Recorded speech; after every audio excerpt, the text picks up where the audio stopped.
Okay, now let's talk about the 15th and 16th centuries. तो जैसा हमने starting में देखा कि जो तुगलक्स थे, है ना, हमने अलग अलग राजाओं के बारे में पढ़ा कि आफ्टर द तुगलक्स जो सैयद थे, लोधी डिनास्टी थी, इन्होंने दिल्ली और आगरा पर जो है 1526 तक रूल किया। एंड बाय देन उस समय तक Jaunpur, Bengal, Malwa, Gujarat, Rajasthan and entire south India had independent rulers who established flourishing states and prosperous capitals। यानी कि उस समय जो है अलग अलग जो एरियाज थे यहाँ पर इंडिपेंडेंट रूलर्स हो गए थे और इन्होंने अपने आप को बहुत ज़्यादा अच्छे से डेवलप कर लिया था और इनकी जो स्टेट्स थी वो बहुत फ्लरिशिंग स्टेट्स हो रही थी, प्रॉस्परस कैपिटल्स इन्होंने अपनी डेवलप कर ली थी। और इसी समय अगर हम देखें तो अफगान्स और राजपूत जो हैं वो भी इमर्ज हो रहे थे। यहीं पर अगर हम देखें तो जो स्टेट्स थी वो हालांकि हो सकता है छोटी हो, लेकिन अपने आप में वेल एडमिनिस्टर्ड और क्या थी, फ्लरिश थी, प्रॉस्परस थी, पावरफुल थी।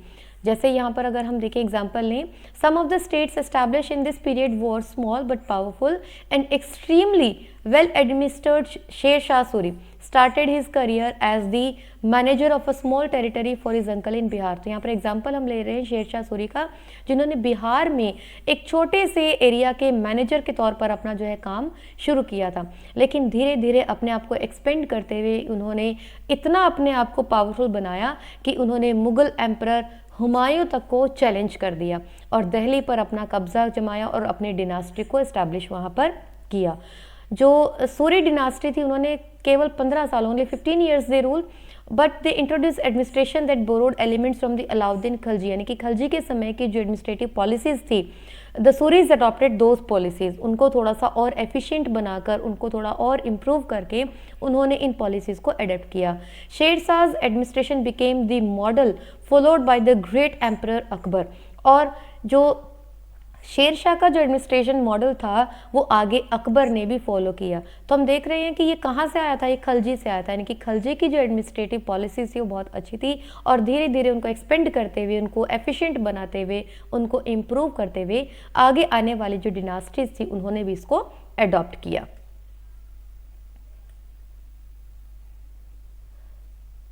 चलिए, अब यही हमने देखा एडमिनिस्ट्रेशन। इसके साथ ही अब हम एक नई चीज़ पढ़ रहे हैं कि उस समय की सोसाइटी में जो है 3 कैटेगरीज जो है, 3 ऑर्डर्स जो हैं वो बना दिए गए थे, peace of God, knights and the crusades. इन 3 चीज़ों के बारे में हम बात करेंगे। तो सबसे पहले अगर हम देखें तो फ्रांस के अंदर जो 3 कैटेगरीज अर्ली 11th सेंचुरी में एस्टैब्लिश की गई थी। सोसाइटी को 3 क्लासेज में डिवाइड किया कर दिया गया था, those who prayed, those who fought and those who till the land. यानी कि पहली कैटेगरी वो थी जिसमें लोग ईश्वर की प्रार्थना करने वाले होते थे, दूसरी कैटेगरी में जो योद्धा होते थे, जो लड़ाइयाँ लड़ते थे, और तीसरी कैटेगरी उन लोगों की होती थी जो ज़मीन जोतते थे, यानी कि किसानों की। तो ये जो डिवीज़न था सोसाइटी का, इसको जो चर्चेस थी उनके द्वारा भी प्रमोट किया गया, सपोर्ट किया गया और इसी सिस्टम को जो है सोसाइटी में डोमिनेट कर दिया गया। This help the emergence of a new warrior group called knights. इसी में जो है एक और ग्रुप जो है, एक और नया डिवीज़न जो है उनकी इमर्जेंस हुई, जिन्हें नाइट्स कहा गया। ठीक है, और जो चर्चेस थी इन्होंने इनको बहुत ज़्यादा सपोर्ट किया। इनको, इन नाइट्स को यानी कि इन योद्धाओं को यूज़ किया गया अपने धर्म के प्रचार प्रसार के लिए, प्रोपेगेट के लिए। Peace of God, the idea of peace of God, यानी कि ईश्वरीय शांति की जो विचारधारा थी इसको फैलाने के लिए। एक्चुअली अगर हम कहें, the attempt was to direct warriors away from conflict among themselves and send them instead on a campaign against the Muslim who had captured the city of Jerusalem.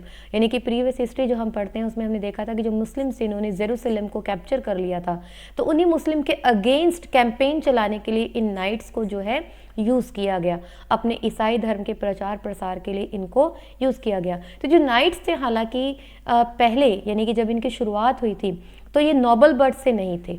ठीक है, नोबल पर्सन नहीं थे। Nobel मतलब कि जो शाही या उच्च घराना जिसे हम कहते हैं उससे बिलोंग नहीं करते थे। लेकिन इनकी जो कैंपेन्स जो इन्होंने चलाई, अपने धर्म का जो इन्होंने प्रचार प्रसार किया, तो 11th सेंचुरी के लास्ट तक आते आते इनका जो ओरिजिन था, जो हम्बल ओरिजिन था इनका, यानी कि जो निचली प्रजा हम कहें तबके से बिलोंग करते थे, इस बात को भुला दिया गया। यानी कि इनके कामों ने, इनके प्रयासों ने, जो इनकी कैंपेन थी, इन्होंने इसके ओरिजिन को एक बार क्या कर दिया, छुपा दिया।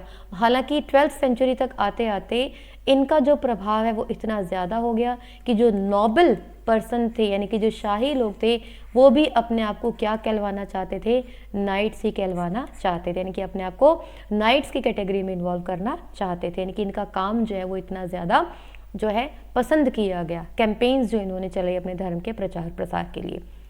तो ये था आपका आज का चैप्टर। सेकंड पार्ट हमने कंप्लीट कर लिया and the third chapter is almost completed, not almost, it is completed. The question answers are remaining, you can go through them.